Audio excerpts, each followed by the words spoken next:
বয়স আমার বেশি না, ওরে ওই টুকটুকির মা, চুল কয়টা পাইকা গেছে বাতাসে।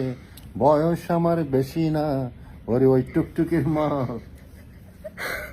এই গানটা আমাদের কিছু ফ্রেন্ড আমাকে পিঞ্চ করে গিয়েছিল, সে সময় খারাপ লাগলো, এখন কিন্তু বেশ ভালো লাগছে।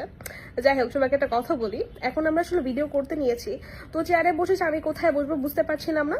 পরে আমি যে ওর কোলে বসেছি, না, ও যে কোলে আমার বসেছে কারণ লোড হলো নিতে পারবে আমি বুঝিনি। চুলে কোলে বসে কারণ ওর হাইট তো অনেক বেশি, সেই কারণে। কারণ আমার সাইজে আসতে হলে আমাকে আমাকে নিচে হইতে হচ্ছে, এবং সে কোলে বসে সে অ্যাডজাস্ট করেছে।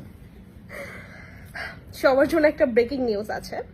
7 তারিখে সবাই জানে যে আমাদের একটি বই যাচ্ছে বইমেলায়, তিশা অ্যান্ড মুশতাক। বইটি আপনারা পাবেন মিজান পাবলিশার্স প্যাভিলিয়ন সাথে।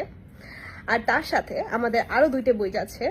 একটা বইয়ের নাম হলো তিশা তোমার জন্য, এটি একটি কবিতার বই, এবং